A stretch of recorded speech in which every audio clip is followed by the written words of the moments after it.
Hello, everyone, and welcome to Vancity's 78th Annual General Meeting.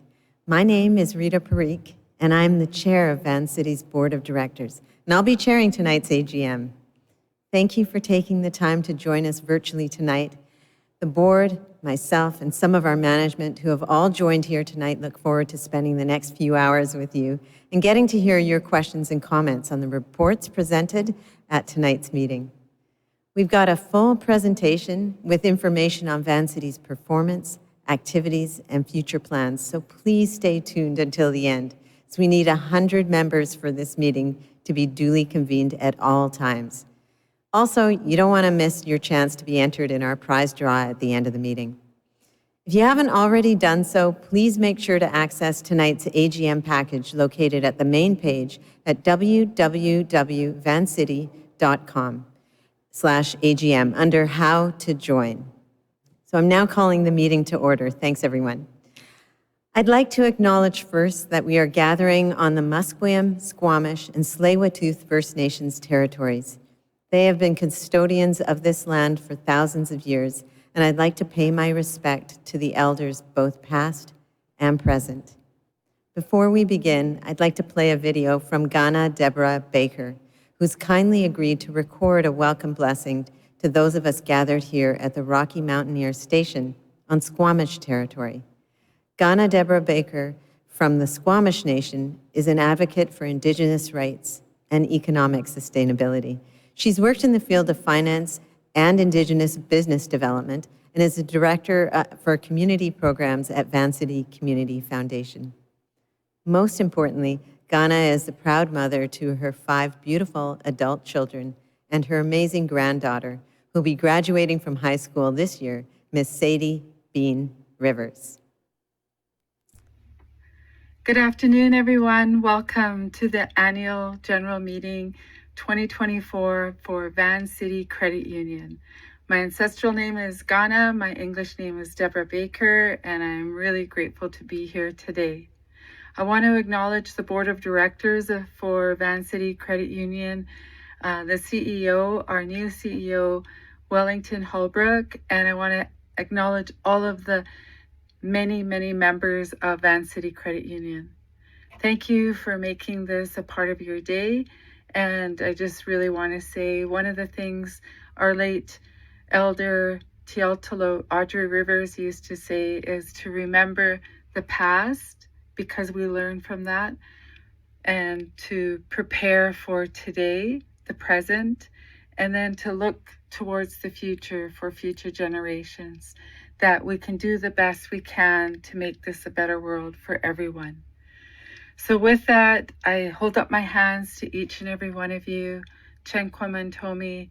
And I also want to say one of the things that is awesome in terms of working together in the spirit of reconciliation with Indigenous people of this land, the land stewards, I would like to say, Chen Chen Sui. I hold up my hands to you because we are truly working together for the betterment of all, especially the environment, Mother Earth and Father Sky.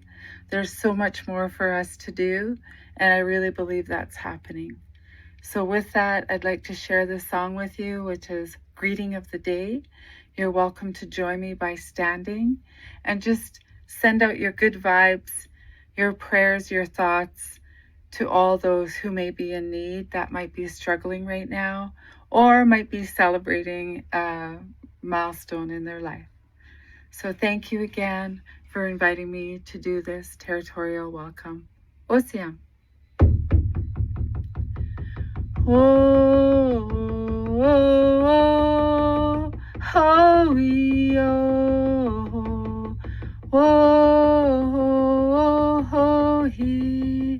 oh, he, oh, oh, he, oh, ho, hey,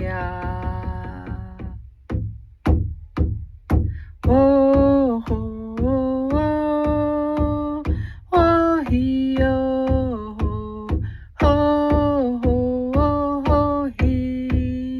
oh, he,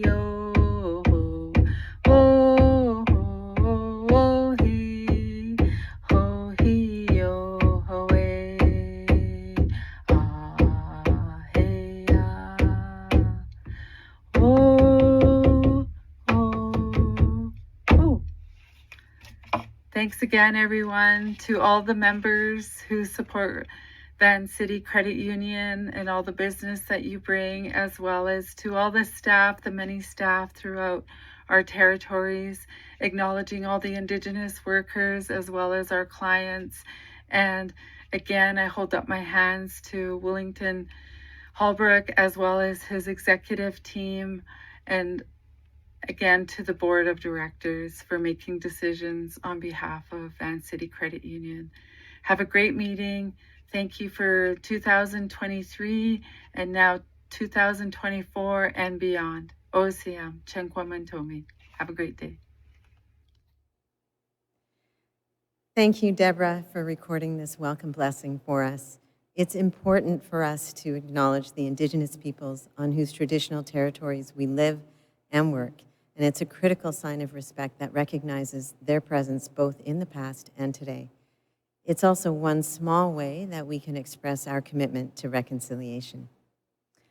I'd now like to introduce our board of directors.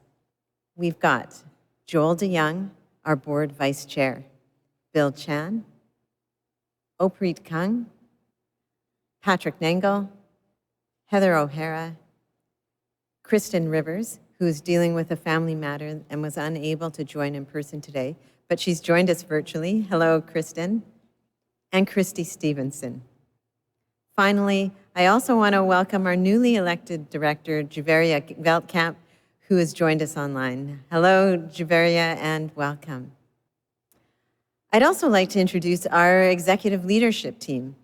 Wellington Holbrook, President and CEO, who is here with me tonight. You'll be hearing a lot more from him shortly. And then the rest of the team. We've got Nez Aquino, our Chief Risk Officer, Clayton Buckingham, our Chief Financial Officer, Jonathan Fowley, Chief External Relations Officer, Wendy Murphy, Chief Technology and Information Officer, Dave Perry, Chief Member Services, Liz Stretch, Interim Chief People Officer.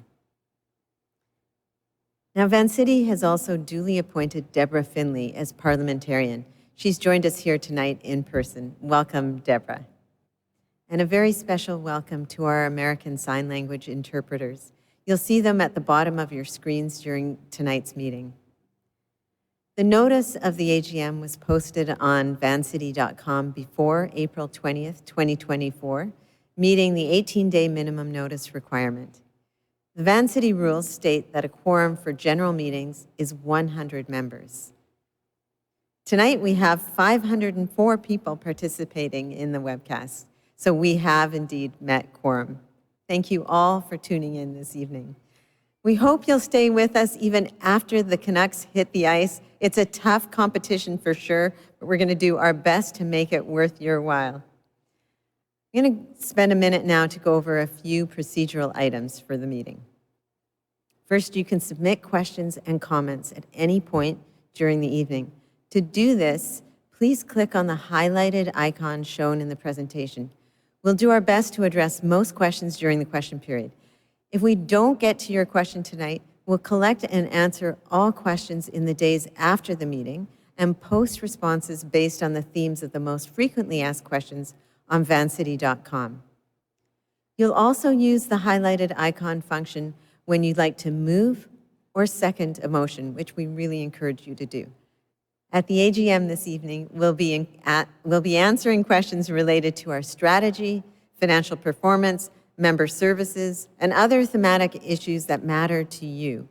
If you've got a specific question related to your own financial accounts, please email us at agm@vancity.com, and we'll make sure your question gets to the right department. Now I'm going to go over the voting process for tonight's resolutions. Once I read out a resolution, I'm going to ask you to click on the messaging icon and type in if you'd like to move or second a motion. Once it's time to vote, you'll see the motion you're voting on with 3 buttons: for, against, or withheld. When you wish to vote in favor of a resolution, click for. If you're opposed to a resolution, press against. And if you wish to abstain, as in not vote, press withheld. To close the count, we want all members to respond, so please make sure you're following along and voting. You'll have up to 2 minutes to vote, and once the votes are tabulated, they'll be displayed on the screen. Please put your vote in when prompted to do so, and be patient as we wait for the results to come in. Okay, so we're going to move on to the first motion of the evening. You should have a copy of the agenda in your package posted online. We've also placed the agenda on the screen for your convenience. The first motion of the night is to approve the agenda. Reminder, please click on the messaging icon if you'd like to move or second a motion, and type in the chat, moved or seconded. The question is, should the agenda be approved? Is there a motion that the agenda be approved with a closing time of 7:10 p.m.? Please type in the chat if you'd like to move this motion.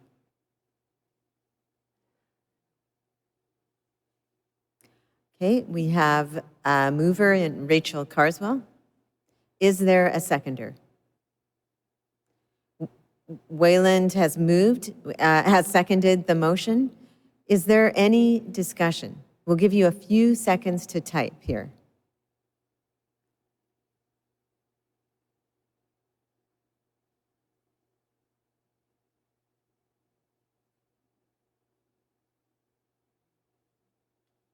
Okay. I'm being informed that there is no discussion taking place online. So we're going to proceed with the vote.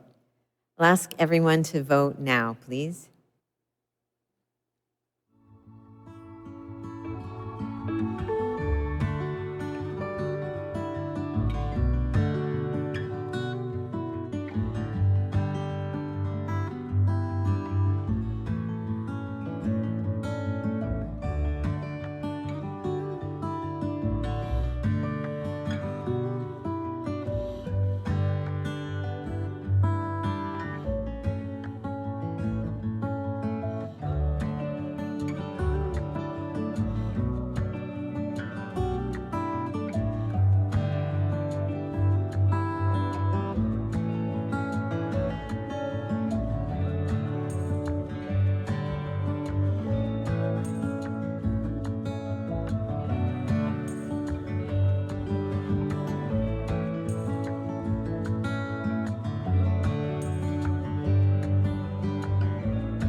The motion is carried with 368 members voting in favor, so thank you. All right, on to the standing rules. The standing rules are part of your AGM package right after the agenda on page 5. Let me draw your attention to the following standing rules. Rule number 2, members may submit a question or comment electronically. Such questions, if recognized by the chair, will be thematically grouped and either addressed at the meeting or addressed in a public posting shortly following the meeting. Rule 5, members may submit questions or comments throughout the meeting. They'll be addressed during the allotted question period. Please keep your questions and comments brief and to the point. Rule 6, a second question or comment on the same motion will be addressed if there's enough time left during the allotted question period. And Rule 7, the AGM is for the purpose of transacting the business of the general membership of Vancouver City Savings Credit Union. Issues of a personal nature will not be addressed during the meeting, but may be referred to the appropriate employee. Now, the standing rules require approval by simple majority. Is there a motion that the proposed standing rules for the 78th AGM be approved? Please message us through clicking on the messaging icon if you'd like to move or second the motion. Is there a mover? Jay Burton has moved. Is there a seconder? Kareem has seconded it. Thank you. The motion has been moved and seconded. Is there any discussion on this motion? Again, we're going to give you a few seconds to type.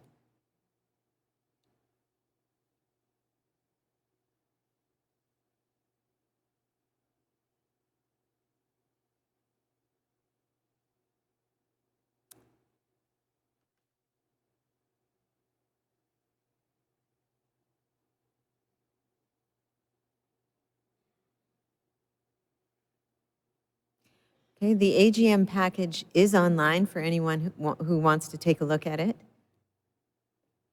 It's at vancity.com/AGM. And you'd have to go to the How to Join tab to find the package there.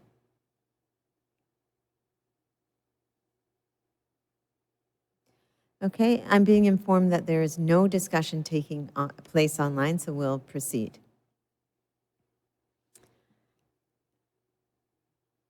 The question is, should the standing rules for the 78th Annual General Meeting be approved?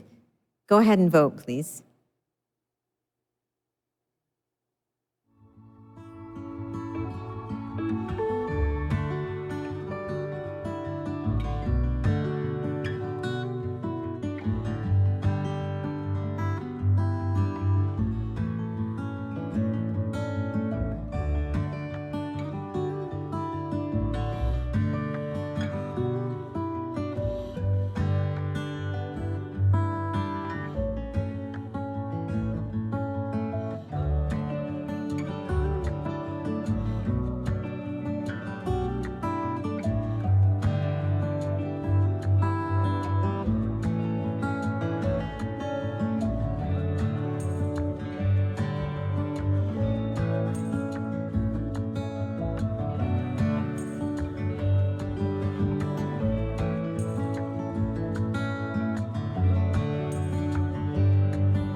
Okay, thank you, everyone. The motion has carried with 370 members voting in favor. Okay, the board approved and subsequently ratified the minutes of the 2023 meeting, and a copy has also been included in the annual general meeting package on page 7. Now, we have a tradition at Vancity in identifying long-standing members, in particular, those who have been with our credit union for 50 years or more. So we encourage anyone who's with us today who's been a member since 1974 or earlier to send us a message. You can do so by clicking on the questions and comments icon at the top of your screens. We'll be sure to share them with everyone. I know we have many loyal members who can proudly attest to a half century with Vancity, and we want to acknowledge your continued support.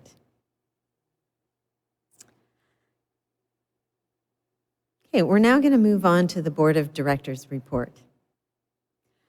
As a member-elected board, we've got a dual responsibility to members.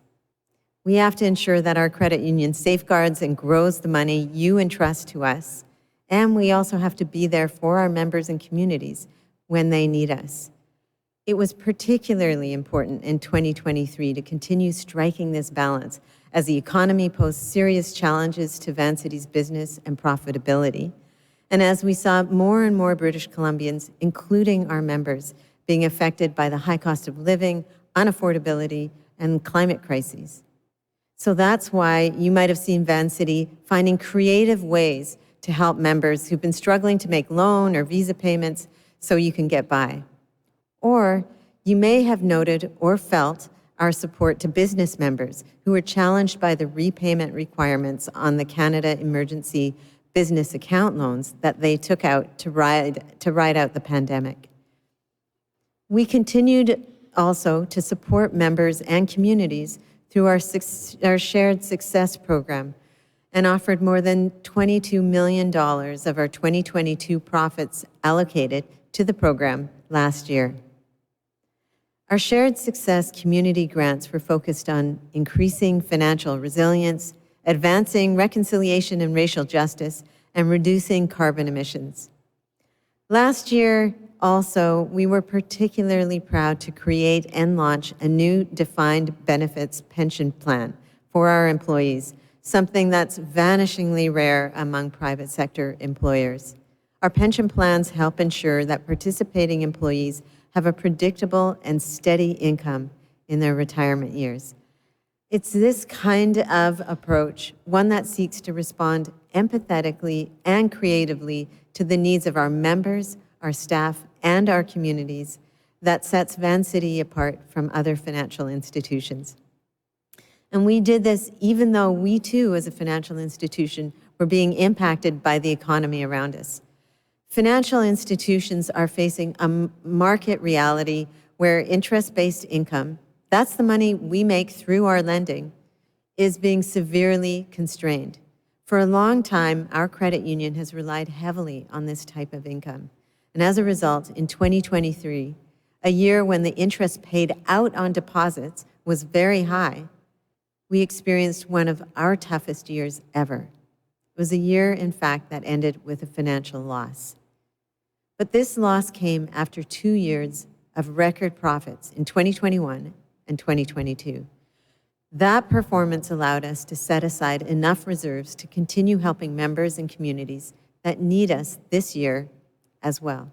It also allows us to invest in the systems and strategies we need to return to profitability and to growing our business so we can continue to strengthen our co-op and put our Vancity vision into action. The board's key priority for 2024 is to ensure Vancity navigates this exceptionally challenging economic environment while deepening our support to members and communities. Now, in our new president and CEO, Wellington Holbrook, we are confident that we have the right leader to achieve this. The board was thrilled to welcome Wellington to our credit union at the start of 2024 after a 7-month search. Over almost 30 years, Wellington has held an impressive range of senior leadership roles in the financial sector. He comes to us after having served as CEO of one of Alberta's largest credit unions, Connect First, where advancing reconciliation and member and staff experience were key strategic priorities. Wellington also led the Business Development Bank of Canada's operations in Western Canada, and Wellington drove an ambitious digital and business transformation at ATB Financial. ATB is Alberta's largest local financial institution with 5,000 employees and more than 800,000 clients. More recently, Wellington served as a senior director with Gartner, where he researched and advised financial service leaders globally on digital transformation and modernization. His work there gives us renewed confidence in our ambitious plans to strengthen our digital services and platforms for members. You'll hear more about that later this evening. Importantly, Wellington's career also shows his commitment to the same values that have animated Vancity since our founding. And that includes our vision for economic transformation and for building towards an organization where the world we seek to create is reflected in everything we do, in all our services, our products, our engagement with members, communities, and civil society. On behalf of the board, I am truly pleased to welcome Wellington to Vancity and back to Vancouver. The board also extends our deep gratitude to our leaders in 2023. Among them, former President and CEO Christine Bergeron and our interim President and CEO Nez Aquino. We're very grateful to Christine for her careful stewardship through the COVID pandemic and for helping us achieve strong financial results. Christine also helped strengthen our position as a North American leader on climate and to raise our profile in Canada and internationally. We're also deeply thankful to Nez, who skillfully led Vancity with focus and heart through one of the toughest years on record for our members and for our credit union. Fortunately, we'll continue to benefit from Nez's leadership in two key roles. She remains as Vancity's Chief Risk Officer, and she continues as CEO of Vancity Community Investment Bank, our national banking subsidiary that's focused entirely on impact. The board also wishes to thank Megan Giltro for her 3 years of service on the Vancity board. We are absolutely delighted to celebrate her appointment as one of BC's newest Supreme Court justices. But we're going to miss her contributions to the board's work, including as chair of our governance committee and as a member of the audit and technology committees. Your board is confident that Vancity's vision of a transformed economy that protects the earth and guarantees equity for all is absolutely the right one, especially for these times. How our products and services and our voice as a values-driven financial institution empower you in service of that vision is critical to us.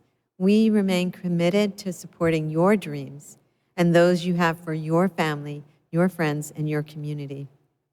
And we believe we're well placed to emerge from the challenges of 2024 stronger and more impactful than ever.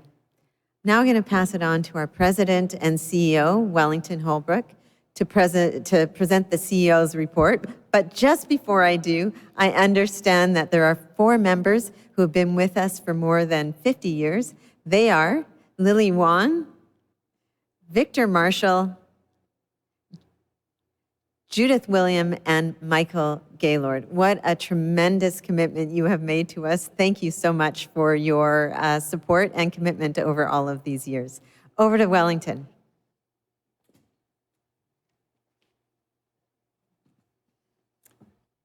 Thank you very much, Rita.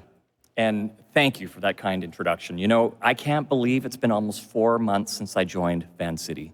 And let me just start off by saying how incredible this organization is. There's so much potential here to be the best financial institution for our members.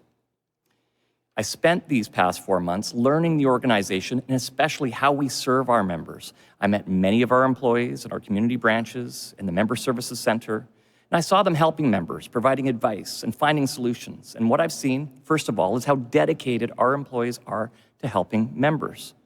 They're truly energized when a member leaves a conversation feeling better about their finances.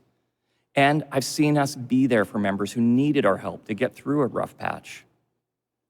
But I also witnessed firsthand the gap between where we want our member experience to be and, well, where it actually is.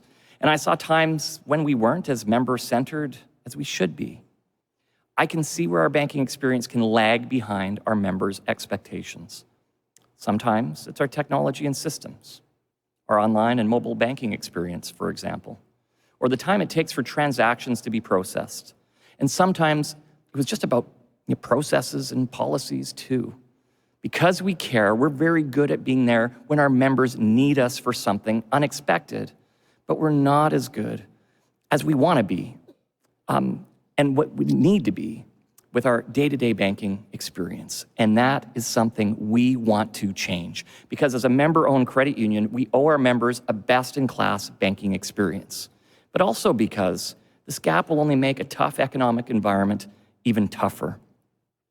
In 2023, for the first time in decades, we ended the year with an after-tax net loss of $1.3 million. Our operating earnings were just $1.1 million, and that meant no shared success dividends to members this year. That is because our shared success allocations to members and communities depend on our profits.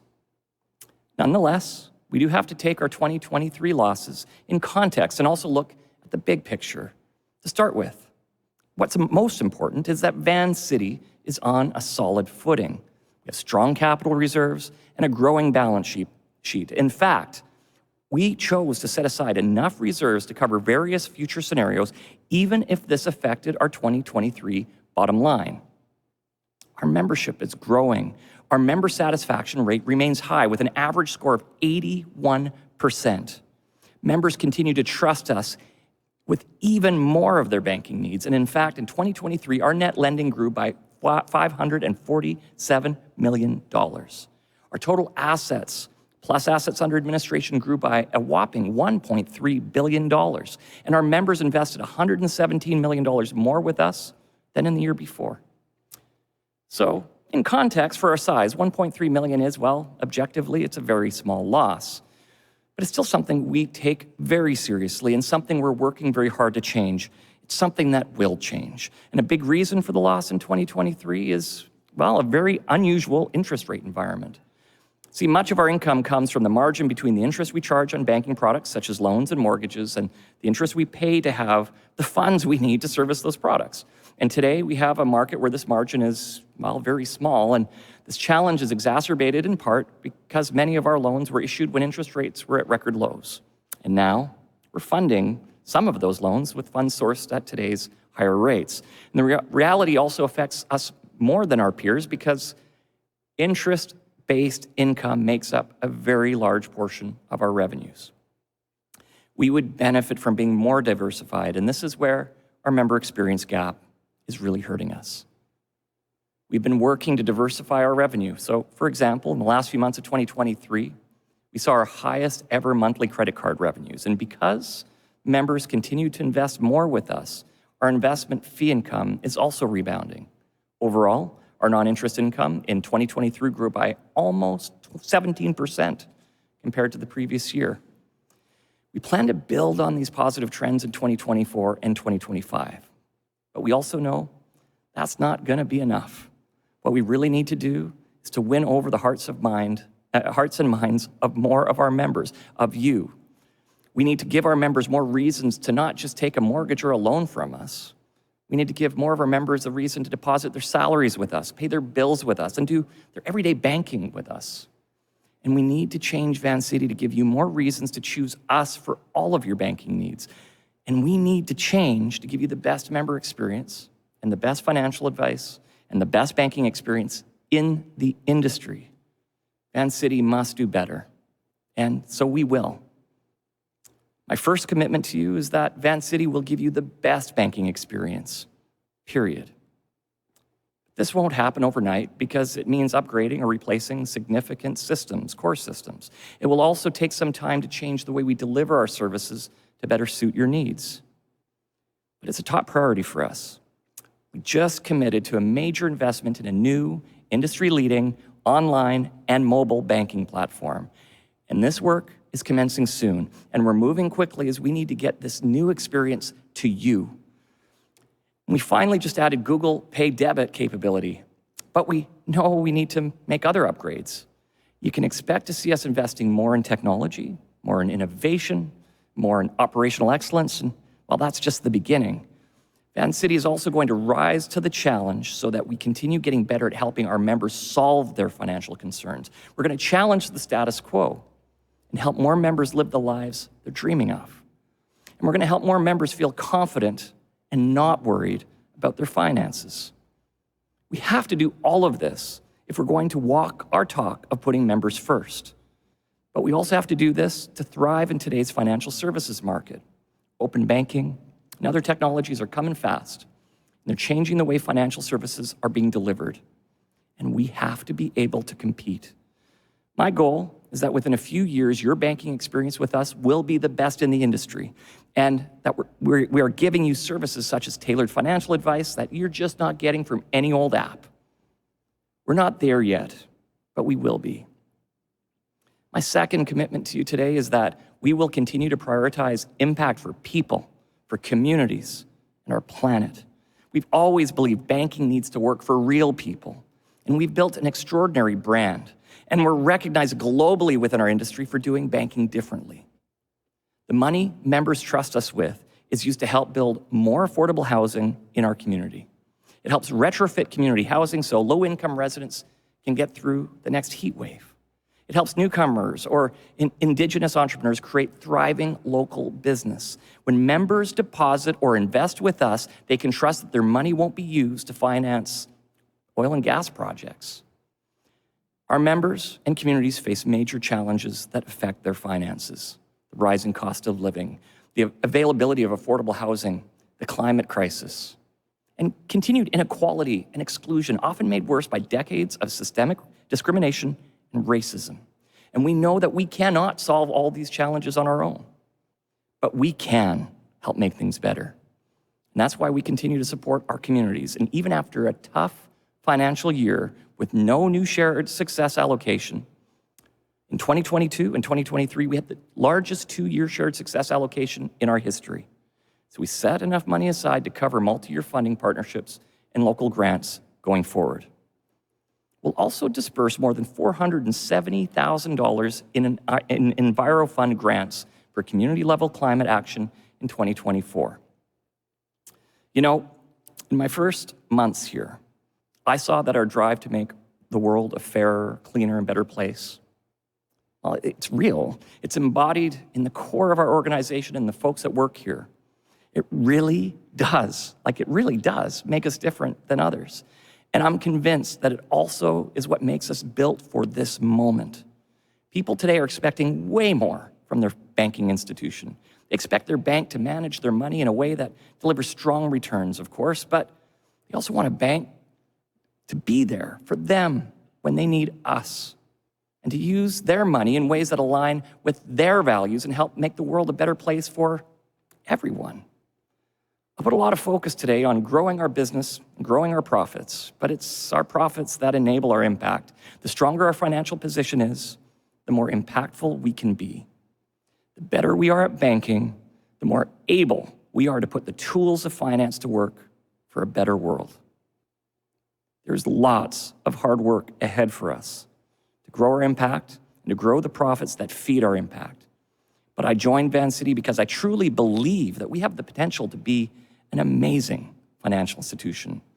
We can be top of the line in our service, the advice we give to members, and overall member experience. And we can continue to be there for our members when they need us. And we can continue to set a global example of how to do things differently, to put people first and have a real positive impact for communities in our planet. We can be a banking institution you want to do all your banking with and are proud to be members and co-owners of. We're embarking on a very exciting journey, and we're really just getting started. And we're inviting you to join us. Thank you.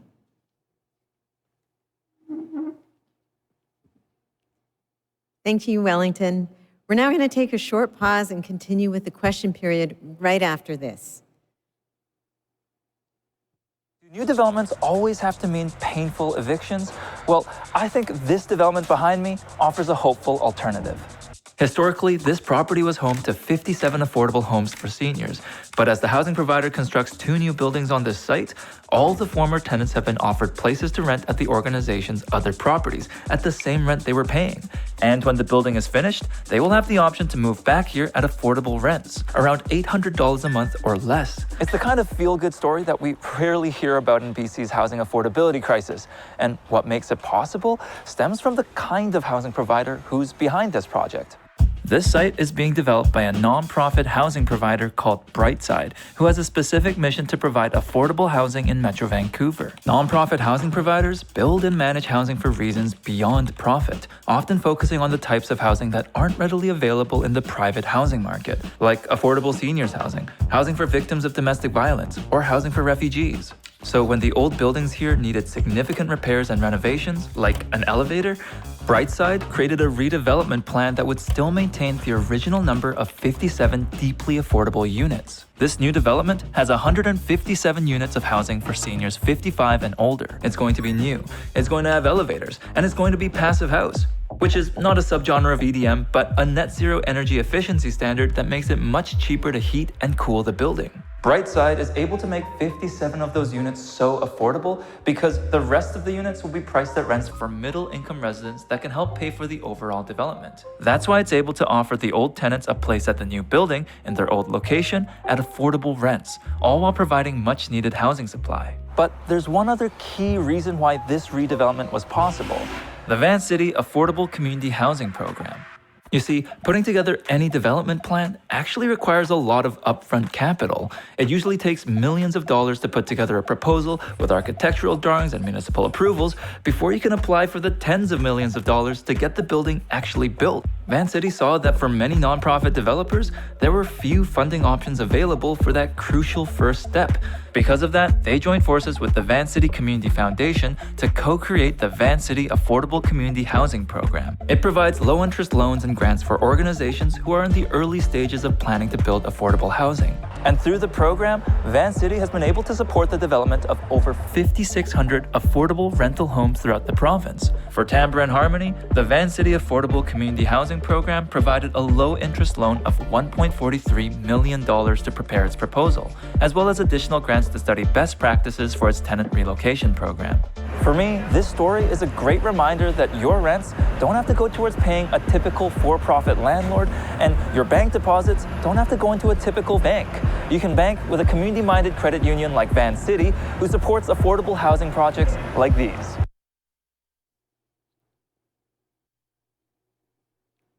Okay. Before we continue, I want to thank you again for staying with us. We are all rooting for the Canucks tonight, and we want to join the game, but we need to keep quorum for all our votes, so please stay with us. We appreciate your support.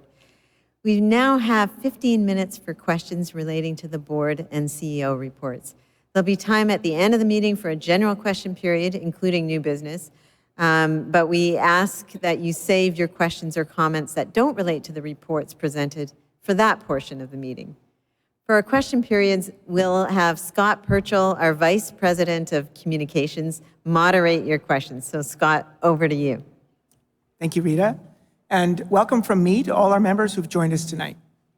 So please submit your questions now through the messaging icon, and we'll do our very best to get through the questions that you submit. But if we don't get to them, please stay tuned. There's another general question period later on, quite soon after this. As a reminder, if you have a specific question related to your own financial accounts, please email us at agm@vancity.com, and we'll make sure that your question gets to the right department. We've already had a few questions come in during the meeting, so we'll go to those right now. The first question is from Mehboob Chagan. And his question is, at some stage, I would like to know how Vancity is protecting its cybersecurity posture, given the recent breach at London Drugs. Yeah. I think that's a really great question, and a timely one, obviously, given what we've seen happen. And one of the first questions I had when I joined Vancity, coming from Gartner, which actually is a global research and advisory organization around technology, was what is our cyber position? And I was really pleased to see, quite frankly, the strength of the team and the processes and capabilities we have put in place to ensure that Vancity remains a very safe and secure organization from a cyber perspective. We also we have leading encryption processes internally, and we also engage in many external organizations sharing best practices. And I can say with confidence, I feel very, very strongly that we have the right cybersecurity defenses for our organization. That's great. Our next question is from Ariola LA. Vancity is the most ethical company I've come across anywhere globally. I've lived abroad. I'm deeply grateful to Vancity for its ethics, leadership, and modeling of what and how and who humanity and business can be. That's just a simple comment from one of our members. Thank you very much for that. The next question is from Chetna Lal. What are we doing to protect savings from volatile market movements? Thank you. You know, we have a very sophisticated treasury management services group, and quite frankly, they've done a very, very good job ensuring that we're doing everything we can to mitigate the impacts of market volatility on our balance sheet, and of course, in how that shows up for members. And quite frankly, it doesn't show up for members. That is one of the purposes of having a strong treasury management group. But what it has shown up in is sort of a weakened bottom line that we talked about a little bit about in our introductory comments here tonight. Having said that, what we are doing is taking measures to ensure that we're diversifying our revenue mix so that we can strengthen the overall profitability of the organization in the future. The next question is from Hugh Eng. When will Vancity upgrade to a better online banking system that's comparable to the big five banks? Well, I love this question because we're really excited to say today, we just recently, with our board, made the decision to make a significant investment in a new modern, I would say, what you would expect, modern digital experience for our members. Work is starting on that very, very soon, and I would probably, for those of you out there that are very familiar with how technology projects go, I would be remiss if I would be mistaken to promise you an exact date that's coming to you, but we are on a fast track to make that happen quickly, and we do anticipate having some good news for you in the upcoming year. The next question is from Kelvin Chan. I heard there were layoffs this past year. Is it possible to know how many were affected and which department was most heavily affected? Well, I'm sure any large organization with the number of employees we have will see occasionally changing business needs and some people displaced. But I don't think we had any mass layoffs or anything of that nature for sure. Certainly, we were trying to slow the number of hiring that we were doing in the last year. But keeping in mind, very challenging times for our bottom line, we're always looking for ways to be efficient and be smart in how we're running our business. Jason Jorgensen is our next question. Will Vancity look into self-directed investing, i.e. stock trading similar to Questrade?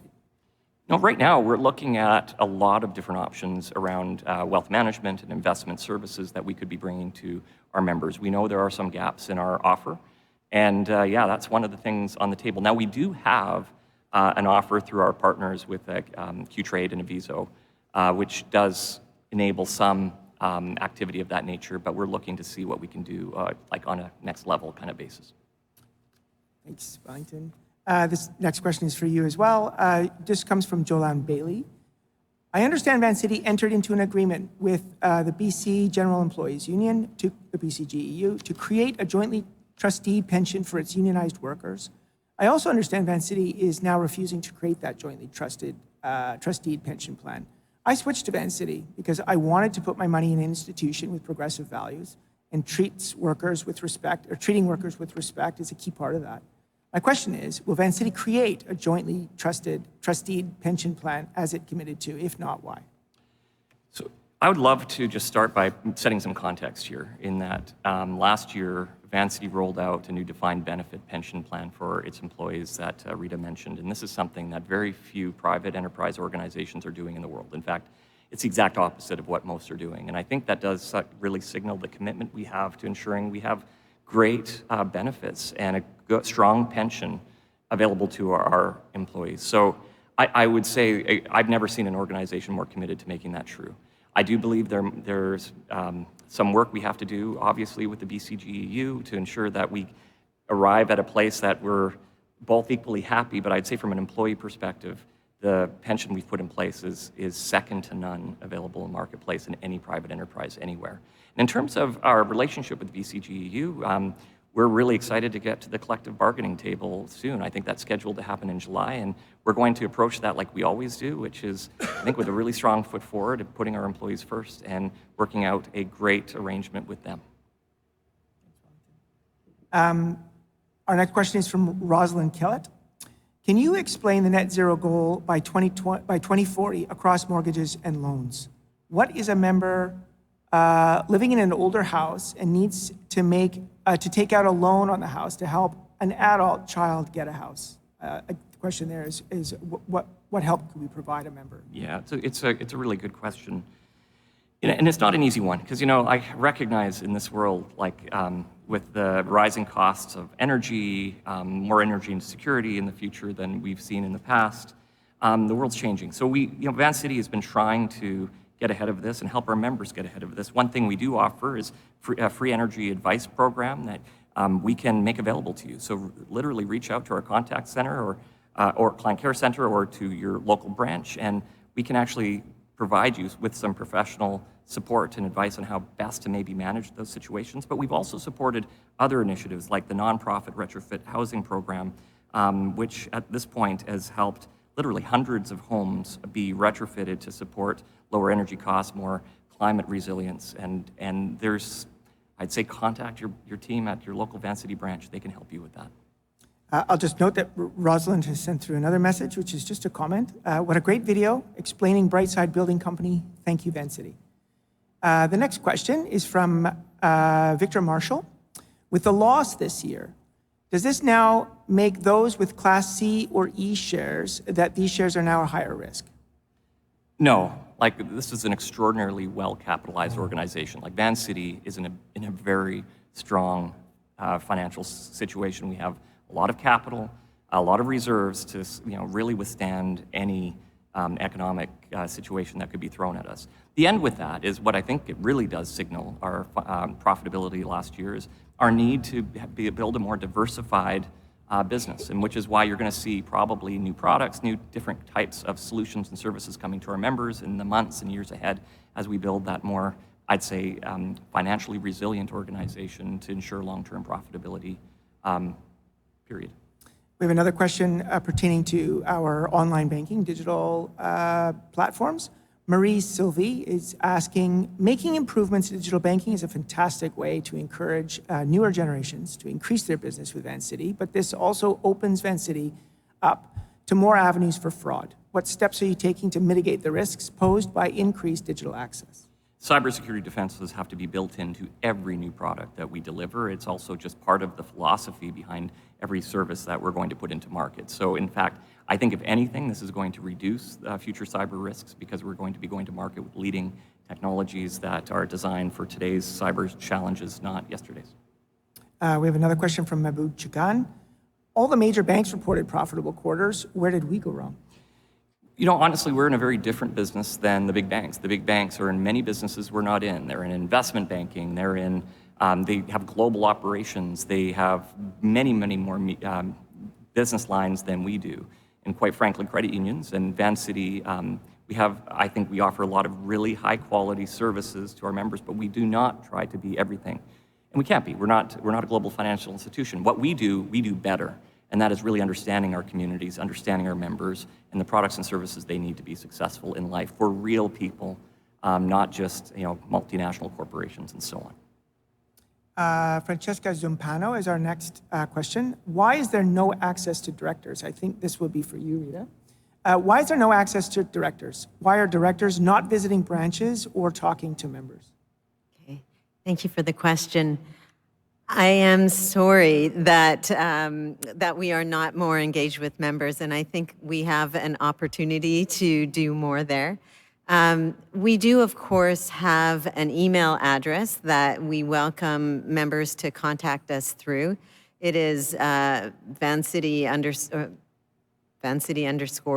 I will get that straight in a sec, but we do have an email address, and it's on the website. We also encourage you to contact us through our governance department, and we're happy to talk with you on the phone. We meet with members in the branches, and we're starting to do that regularly again. I think we took a bit of a hit when COVID came at us, and you might want to know that directors have actually chosen to put member engagement and increase member engagement as one of our board goals for this year. Thank you, Rita. We have 4 minutes left for questions, so if you have a question for this period, please submit it. Masa Kateb is our next question. Thank you very much for supporting marginalized communities, especially refugees. I am one, and I know that Vancity is uniquely different in a positive way when compared to other financial institutes. Could you kindly speak to Vancity's vision for the coming years in regards to supporting marginalized and vulnerable community members, especially refugees, if and when they decide to start their own small businesses? And how can refugees know of such benefits and opportunities? Thank you. Perhaps Wellington. So thank you for that question, Massa, and thank you for your business, and thank you for becoming a member of Vancity. We've done a little bit in the last few years to really increase our presence in supporting more new to Canada folks who are coming into the country, but we also have specific focus on refugees. So it's an area we want to support more people as they come to this society. And we know we're just sort of scratching the surface on our potential there. We have an opportunity, I think, to really bring a higher level of service, a higher level of engagement, and a higher level of support to help those new to the Canadian sort of banking sector, or to engaging with Canadian financial institutions for the first time, to make good decisions when they get here and to help them through some of the hurdles that we as banks inadvertently and sometimes not even realize we put in the way. So there's work already that's been underway around researching this topic, and I think this is something you're going to see a lot more from us in the future. So maybe stay posted on that. Come back to next year's AGM, and I think we'll have more fun things to talk about on that topic. Thank you. We have 2 more questions, and I think that just about 2 minutes left. So let's see if we can get through these. Francesca Zumpano is asking, what are you doing for your pioneer members? Your focus seems to be on the new members.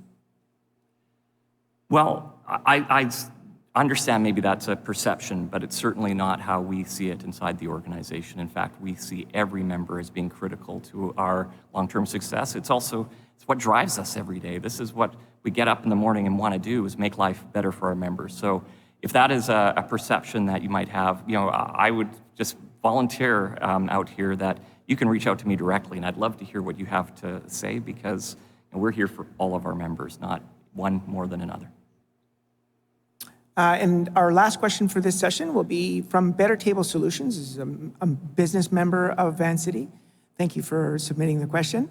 I love your carbon counter linked to the Visa card. Would it be possible to have a different emissions factor depending on the level of food waste generated in a specific restaurant?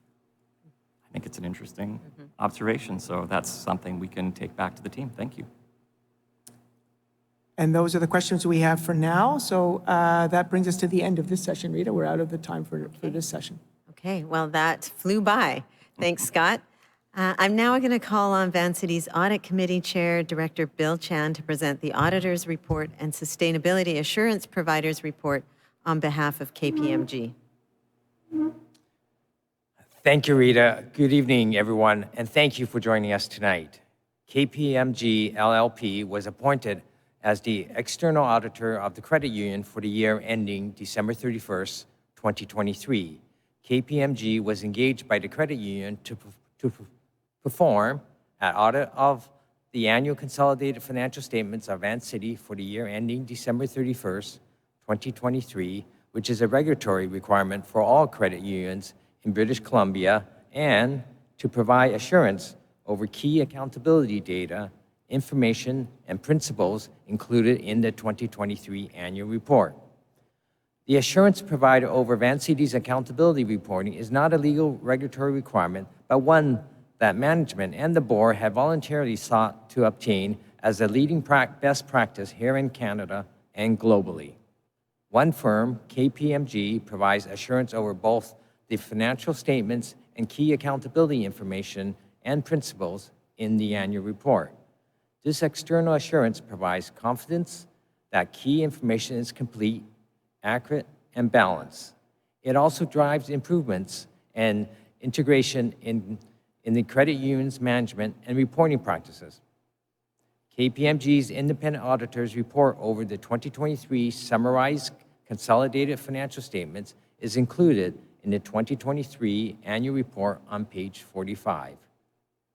KPMG's independent assurance report over Vancity's accountability reporting is included in the 2023 annual report on page 42. There are no concerns to discuss with you with respect to the reports provided by KPMG. The Audit Committee has reviewed the work performed by KPMG and confirms that KPMG has remained independent from Vancity in the context of the rules established under professional standards. They've received the full cooperation of management and employees of Vancity in conducting their audits. They were provided with full access to Vancity's books and records during their audits, and were able to carry out their audit procedures without any restrictions or limitations. Thanks, Bill. I move that the Auditor's Report and Sustainability Assurance Providers Report for the year ending December 31st, 2023 be adopted. You should see the motion on your screen to adopt the External Auditor's Report and the Sustainability Assurance Providers Report shortly. When you do, please click on the messaging icon if you'd like to second the motion. We're looking for a seconder. There we go.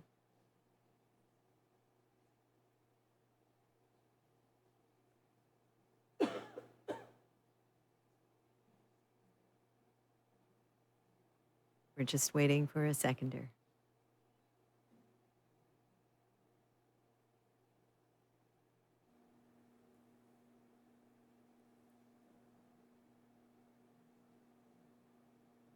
Okay, can we have a seconder, please? Is there somebody who might be able to second that motion?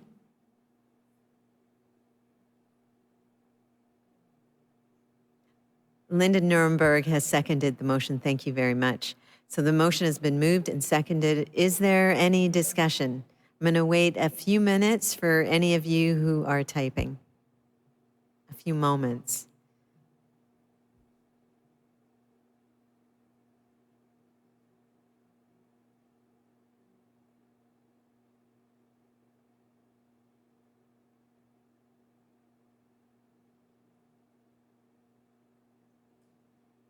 Okay. I'm being informed that there is no discussion taking place online. So, Bill? Thank you. So the question is, should the external auditor's report and the sustainability assurance provider's report for the year ending December 31st, 2023 be adopted? Okay, go ahead and vote, please.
Okay, the motion has carried with 340 members voting in favor.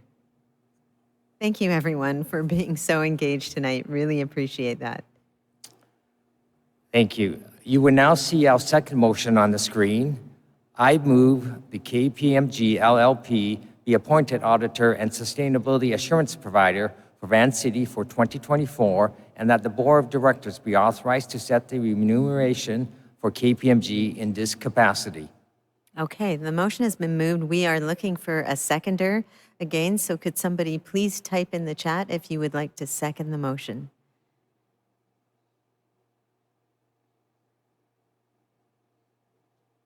Kenneth Davis has seconded the motion. Thank you, Kenneth.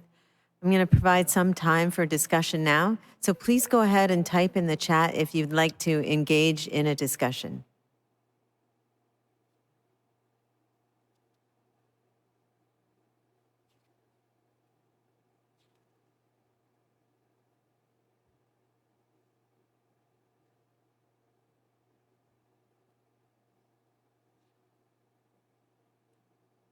Okay, I'm being informed that there is no discussion taking place online.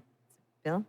Thank you. So the question is, should KPMG be appointed auditor and sustainability assurance provider for Vancity for 2024, with the board of directors authorized to fix the remuneration for KPMG?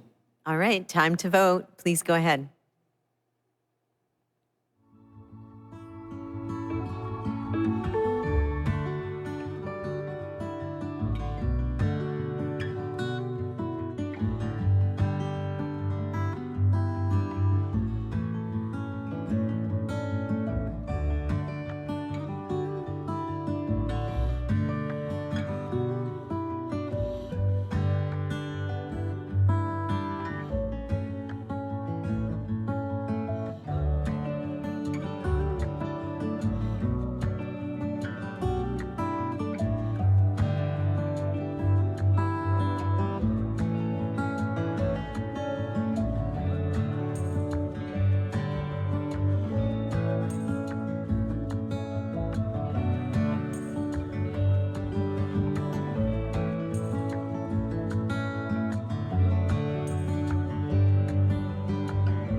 Okay.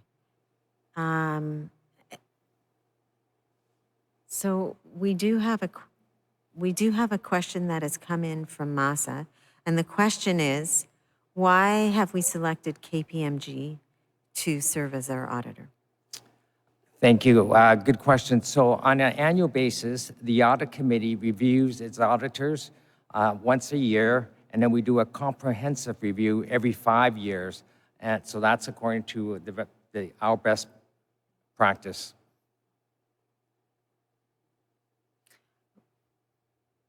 Okay. So there's a second question that's come in, and it is, how long have we been with this auditor? And I believe that is 10 to 12 years.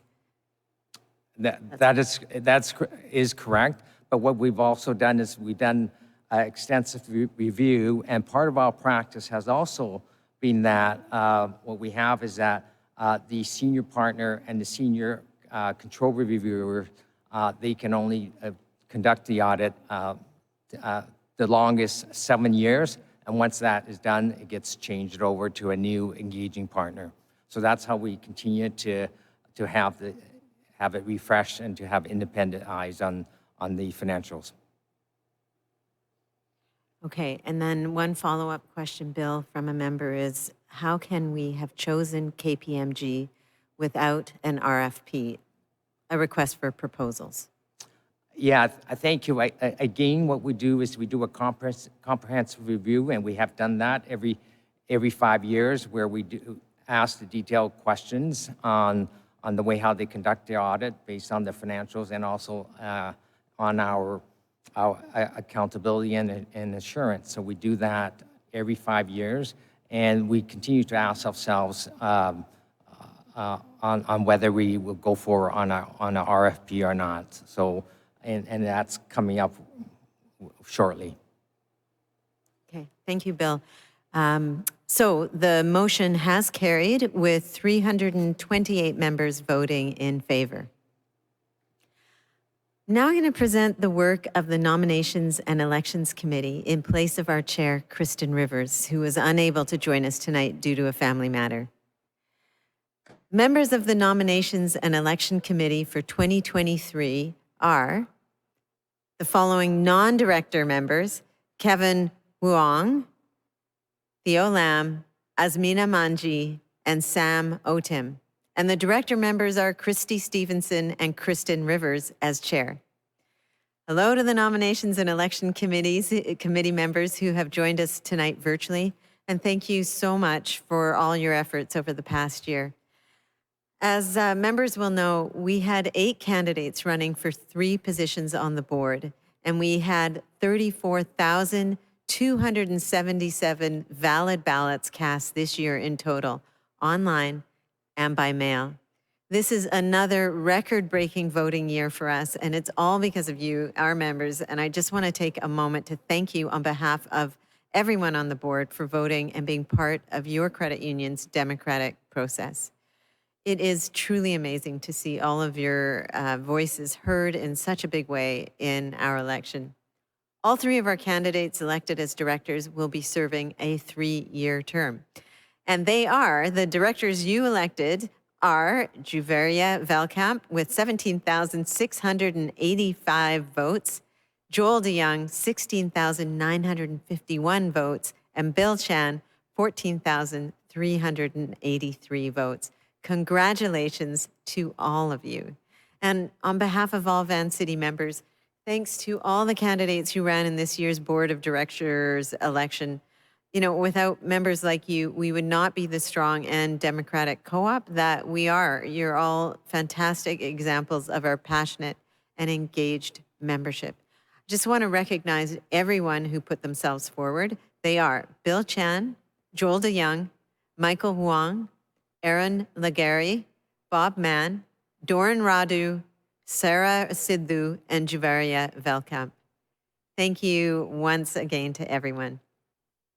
Right, we're now going to move on to our member proposal and discussion, and I'm going to pass it back over to Scott to introduce this agenda item. Scott? Thank you, Rita. We'll now proceed to the member's proposal submitted by one of our members, Mr. Martin Duhamel. The members' proposal and Vancity's response were included in the AGM package, and that's been distributed online as well. We have scheduled 10 minutes for discussion of this member proposal.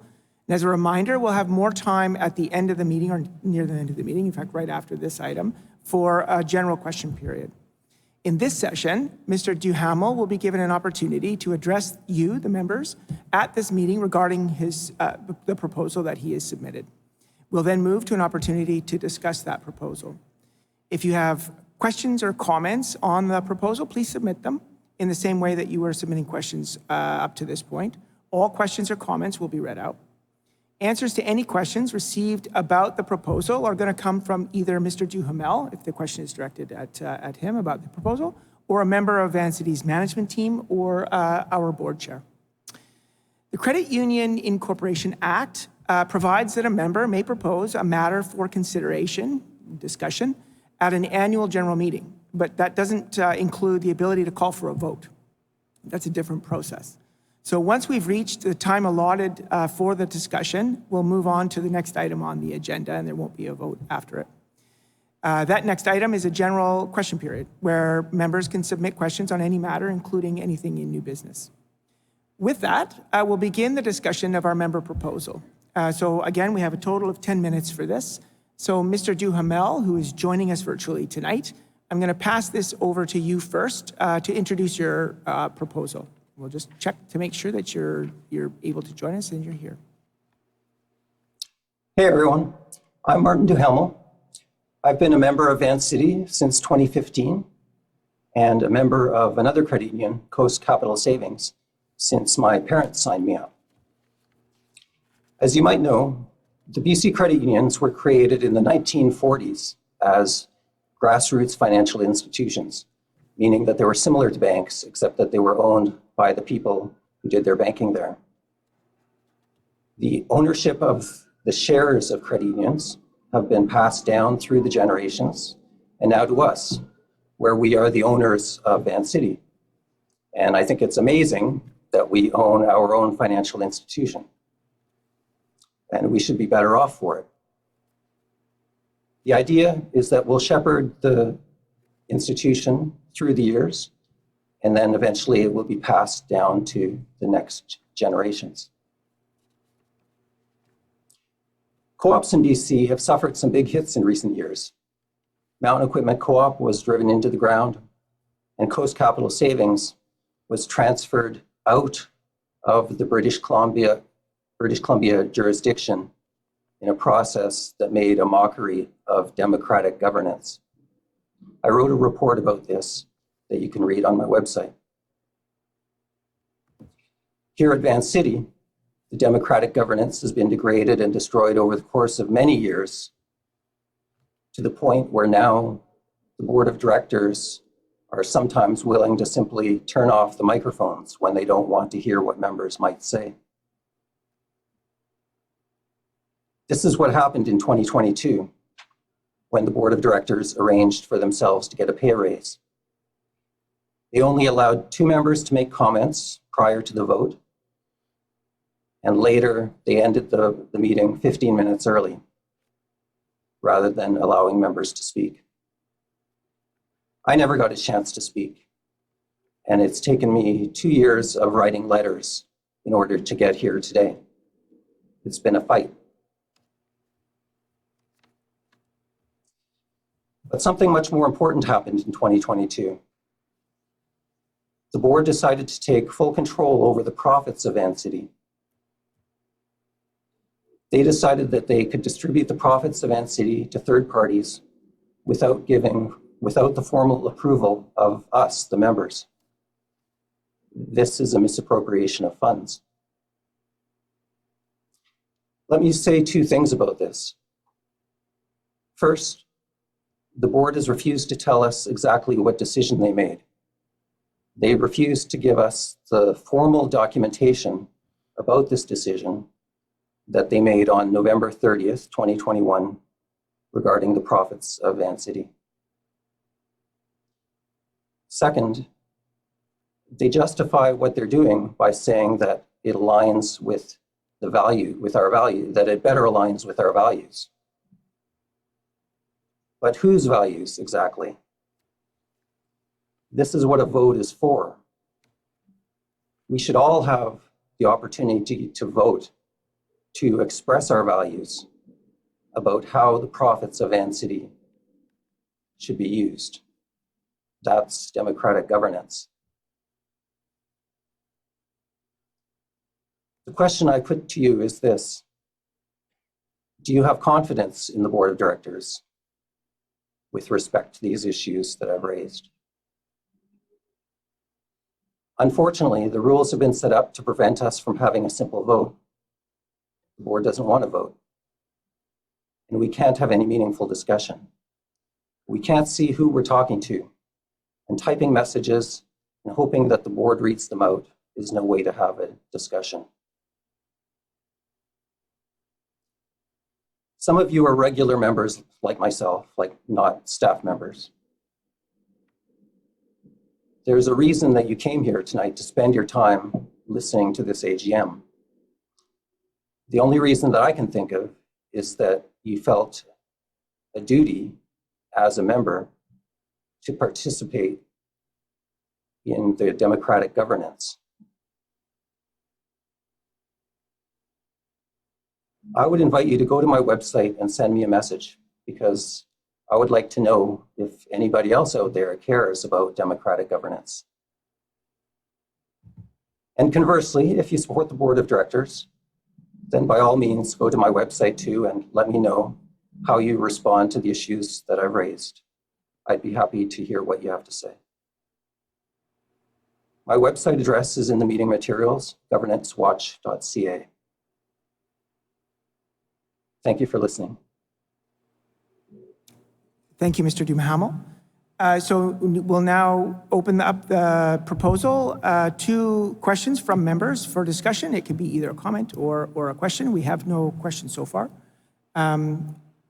We'll just wait a few seconds and to see if there's anybody would like to engage with the proposal.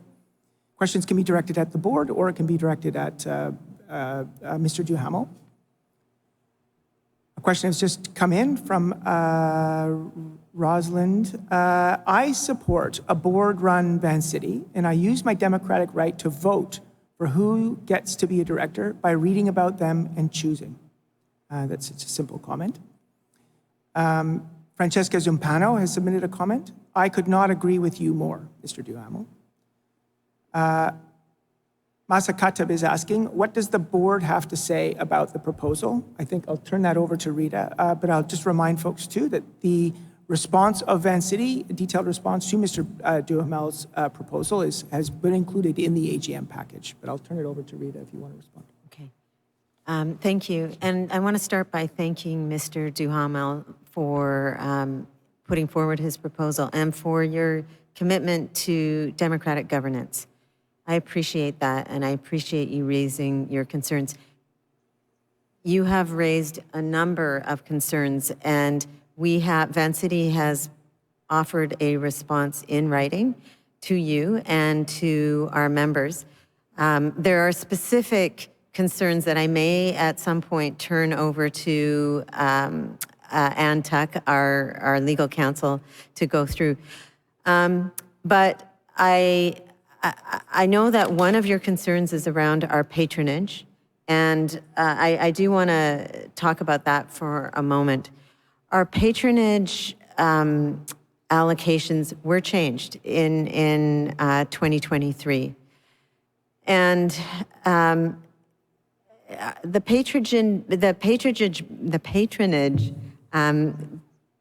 the patronage allocations were set up initially to incentivize members to do more business with us.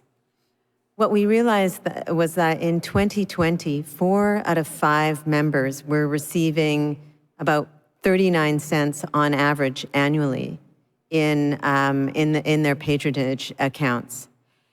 And so we decided to survey several hundred members. We went out to several hundred members and we asked them to consider whether or not we could move that patronage allocation into a more impactful kind of investment, and that is what we chose to do. So we chose to do that. 77% of the members surveyed, and there were several hundred, agreed with our decision to allocate that investment towards shared success, which, as you know, goes right back into our communities and into the member organizations that we support. So that is how we have chosen to deal with the patronage allocation.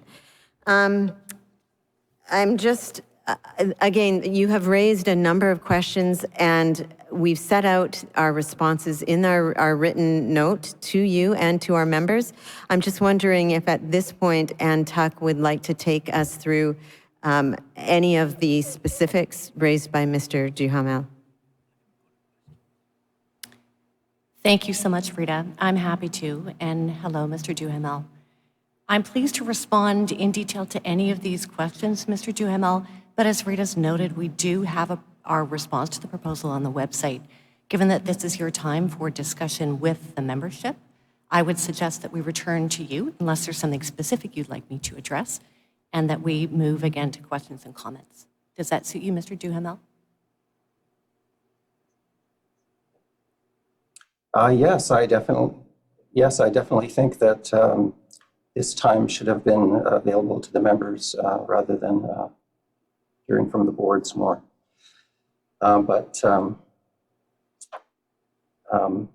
Yeah, thank you all for your comments, and that's fine. I appreciate everybody's comments. So I'm just going to read some of the comments. We've got a couple of comments and a couple of questions. So we're going to extend the period just to make sure that we get to all of the questions and comments that have been submitted. Mehboob Chagan, again, has commented, these are very valid concerns, and I'd like to see the board respond. I think we've just done that, so we won't do that again. Jay Burton comments, I don't have enough information about what transpired to comment. It's a bit cryptic to me. Again, we'll just remind people that we have a detailed response to Mr. Duhamel's proposal. It's included in the AGM package. Gia Aweda is asking, or has just a comment, I choose the board of directors whom I feel would represent the needs of the members. Another question, Ariole Ale. I agree with the speaker's comments in that raises to director salaries need to be transparent and voted upon. Perhaps we can just address that briefly. Given the enormous global crises of climate and ecosystems, lifestyles based on salaries of northern countries' wealth need to be voluntarily scaled back, downsized, to be aligned with expressed values. Vancity leaders are in a position to do this, as are all leaders, modeling the urgent need for re-equitization across all aspects of life globally. Rita, do you want to just briefly cover the transparency question around director salaries? Around director salaries, absolutely. Okay.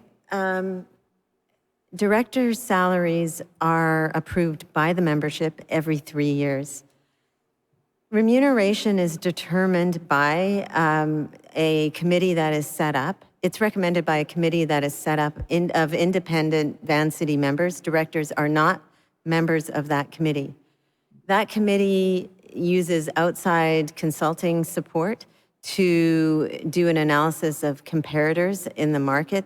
They look at comparators within the credit union sector and beyond within the larger co-op sector, and they look to the boards and remuneration of boards in complex, equally complex organizations.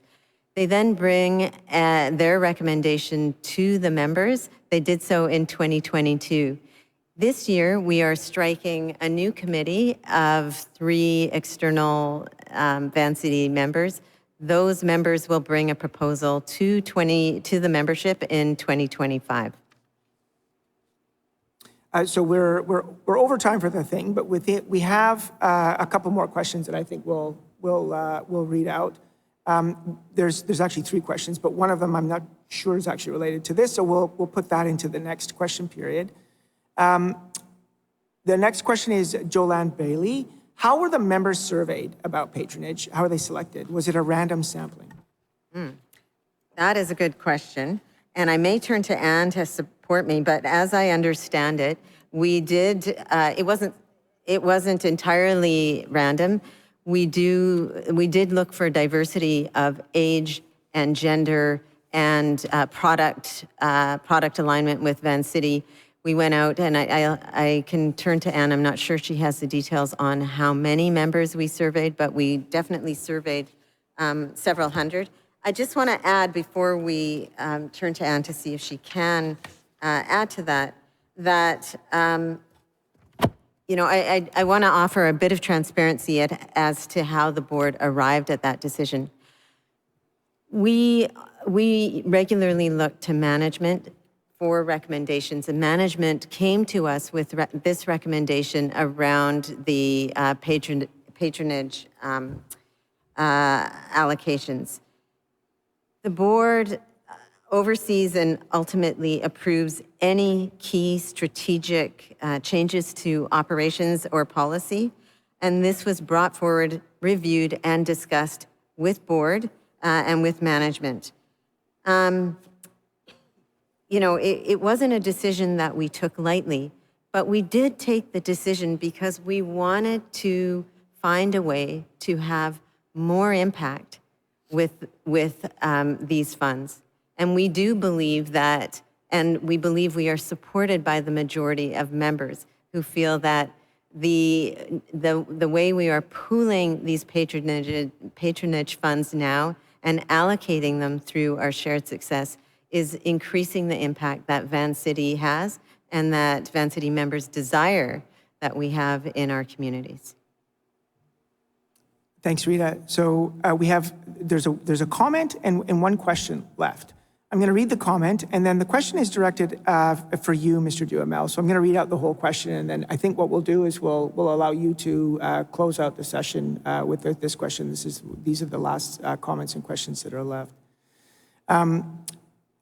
Derek Pinto has said, I agree with Martin Duhamel. Patronage allocation should be voted on by the membership at the AGM. And then Richard Sigenthaler has a question. I'm curious if the core of the speaker's concern addresses the same topic of a participatory democracy and an electoral democracy in current global federal governments.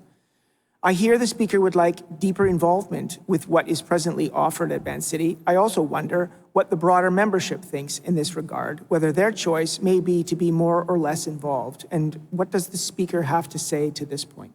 Mr. Duhamel, maybe you could address that.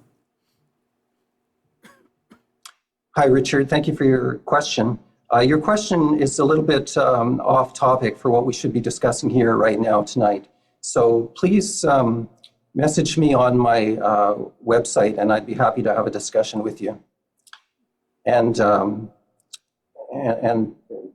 thank you to everyone else for your comments as well. And again, I'd be happy to have further discussions with people who are interested in these issues. You can go to my website and message me from there. Thank you. Thank you, Mr. Duhamel, and thank you for everyone who submitted a question or a comment. I think that brings us to the close of this session. And then we'll take a very short break, and then we're gonna go back to question and answer period. So please stay with us. We'll be back shortly after we hear about one of our business members. Hello, I'm Erin Ireland. I'm the owner of To Live For Bakery in East Van. I just wanted to thank you so much for being a member. I'm also a member. I've been a member for about 10 years. Vancity has been supporting me this whole time. I remember 10 years ago, they invited me into a branch to sample out my banana bread. And now almost 14 years later, we have a brick and mortar bakery and we're selling over 30 items. So thank you so much. I really appreciate you. Hi, I'm Asha Wielden. I am the founder and CEO of Kula Foods. I am so grateful to be part of Vancity's community. We've been with them for over 6 years now, and since Kula's inception, and every support and members that are joining Vancity has a direct impact in diverse communities like myself and all the businesses that they're supporting. So thank you so much. Hello, I'm Jade. I'm the founder and CEO of Yogu. Thank you so much for being a member at Vancity. I'm also a member, and I just wanted to remind you that you directly help impact businesses like mine, and we're so grateful for you. Okay.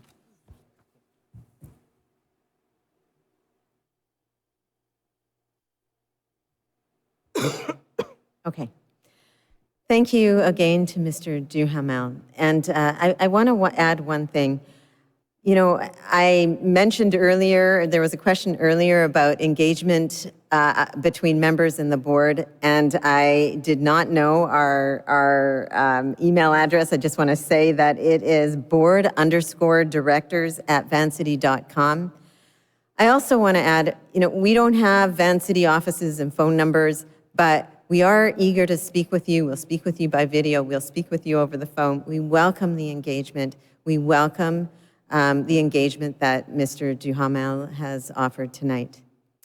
We have 15 minutes for questions now, including questions related to new business. And so I'm going to hand it over to Scott once again to help us moderate this portion of the meeting.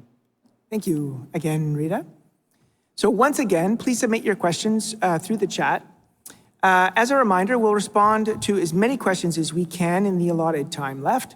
If we do not get to your question tonight, we will respond to all the remaining questions grouped into themes on vancity.com in the days following this meeting. So we'll go to the first question. This one is from Ronald Wu. I get the wrong comparison to banks re financial performance, but what is senior leadership's thoughts with respect to other credit unions, as Vancity is no longer the strongest performing credit union? Wellington, I think that's for you. Yeah, I think there's a lot of great points in that question. Is that, you know, who are we comparing ourselves to, and how do we, you know, benchmark what good performance looks like? And I think there is certainly an opportunity for us to learn from some others. Some other credit unions did take different strategies or different approaches going into sort of the economic, you know, uncertainty that we're dealing with right now, and the inverted yield curve and the interest rate markets and so on. And I think there are some aspects to learn there. But one of the big things to learn is diversification of the business. And that's an area of focus we're going to be spending a lot more time on in the future. Thank you. Francesca Zampano has submitted the next question. How do you choose the members that will review the director's remuneration? Rita, do you want to address this? Yes, thank you. We put out a call to members. It's posted on our website, I believe, but Anne will correct me if I'm wrong there. But it does go out, and there's an application process. We set out the qualifications to participate in the committee. That goes to our governance committee. Our governance committee, along with their governance staff, reviews the applications and goes through an interview process with the candidates who've put themselves forward, and we make a decision on the basis of the extent to which the qualifications match what we're looking for. Thanks, Rita.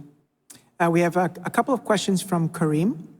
A strength of Vancity is its diversity and inclusion. Is there a way that this could be harnessed to promote and create a more civil society?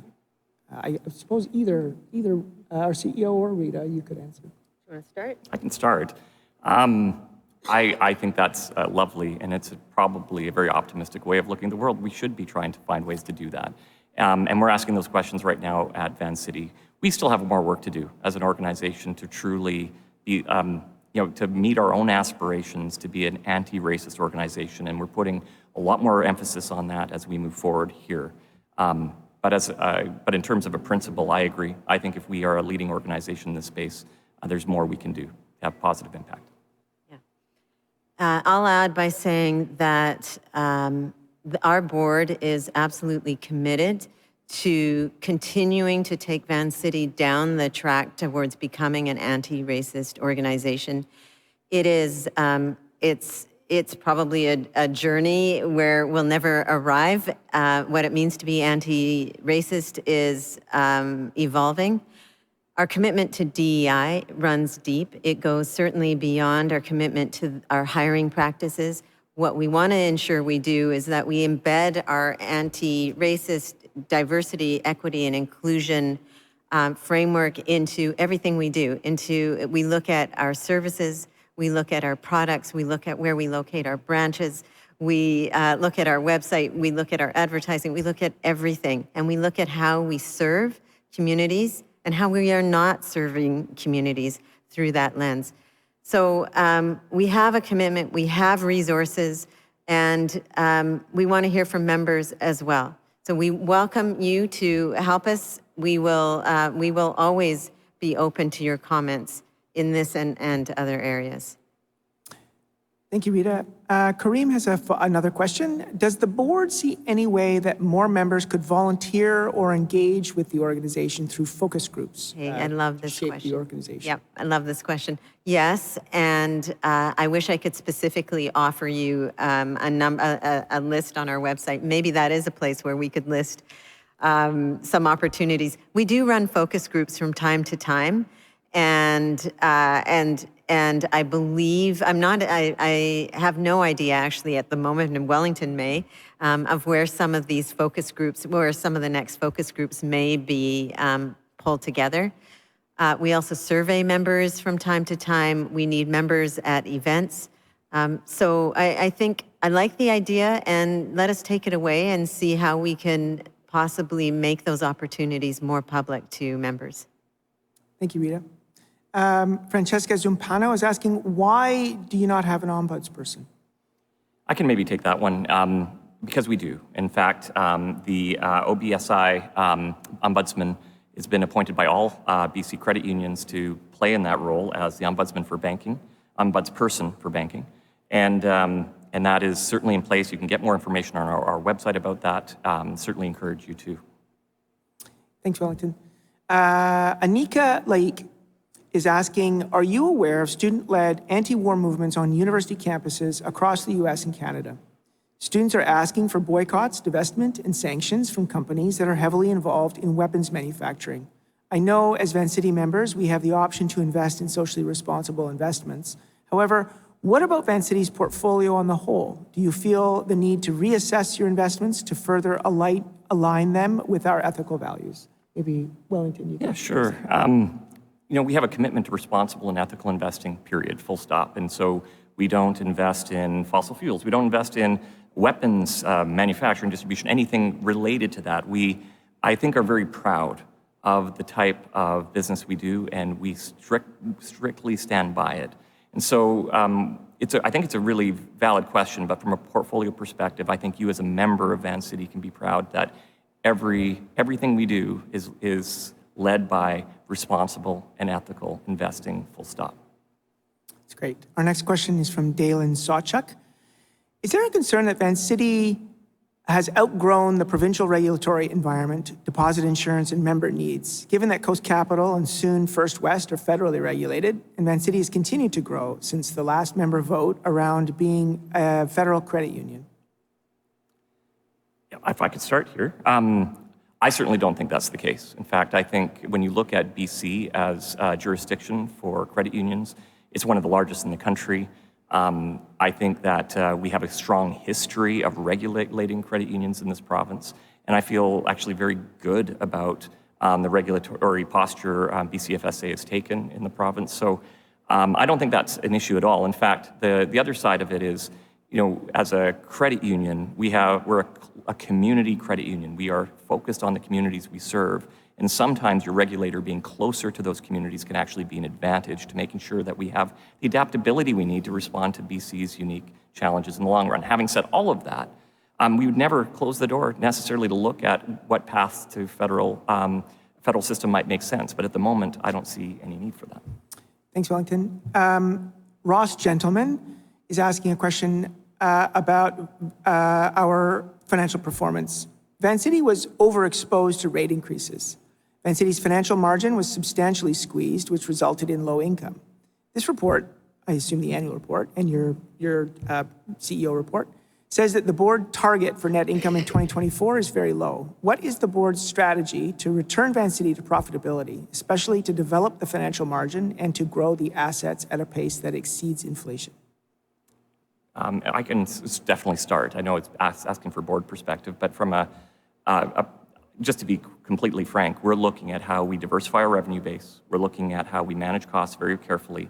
We're looking at new ways to grow our business.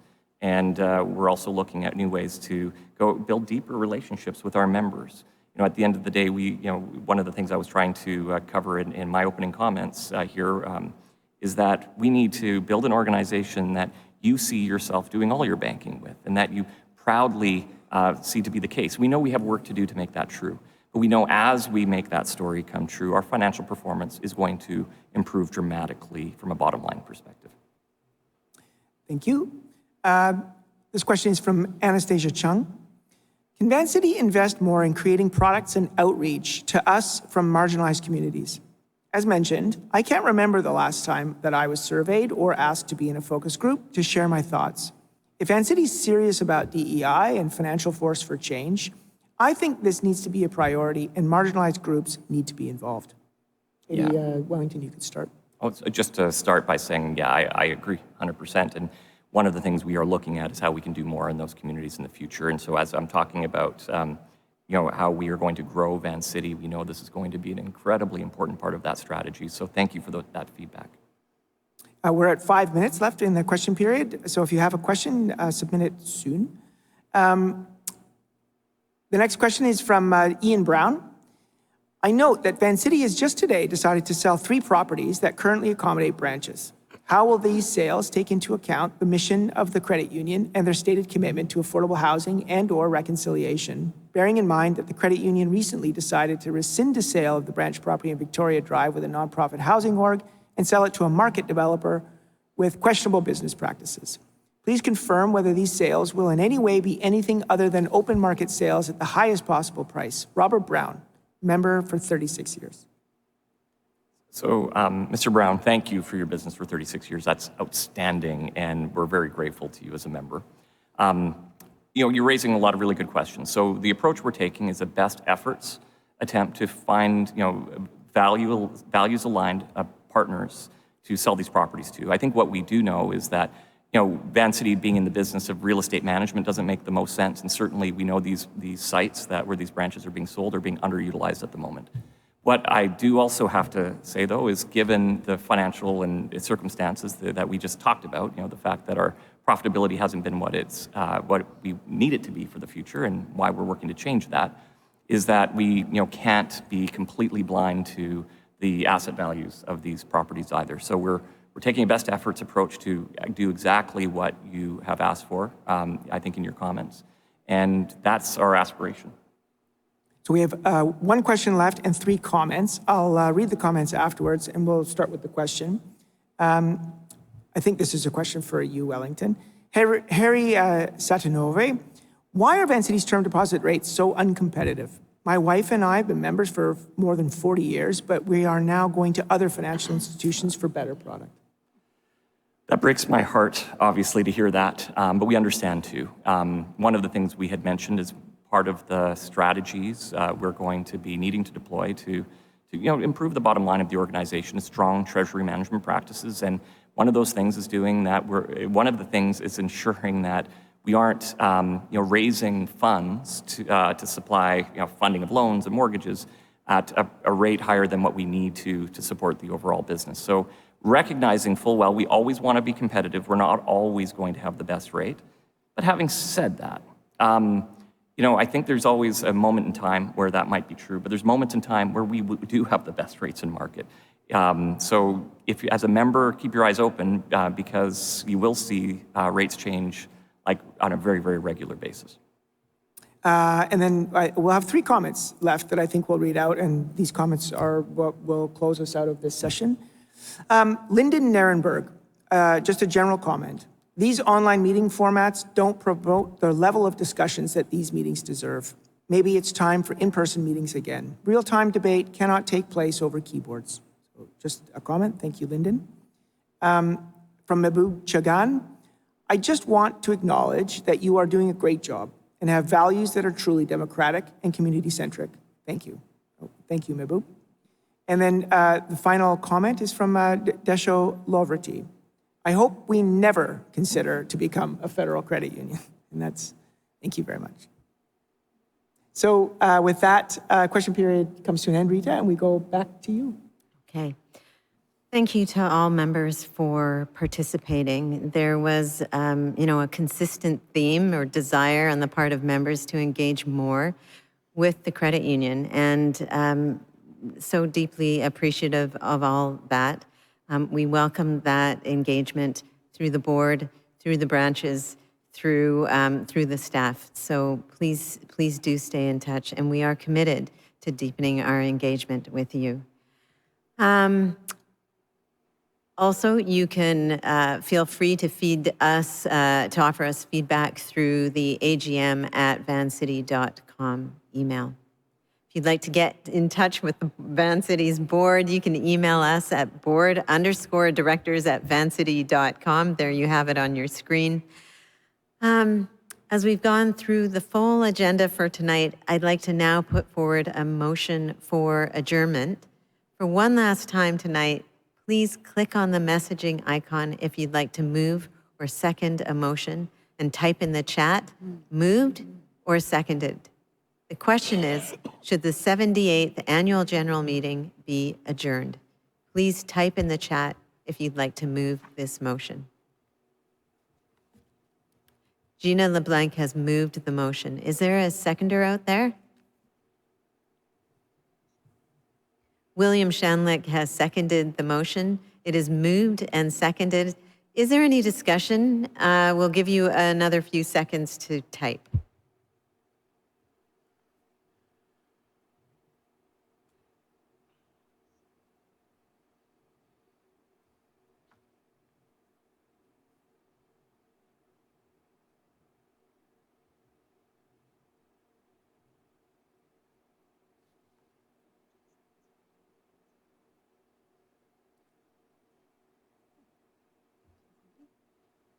Okay.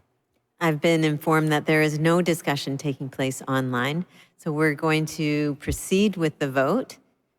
Please go ahead and vote now to adjourn.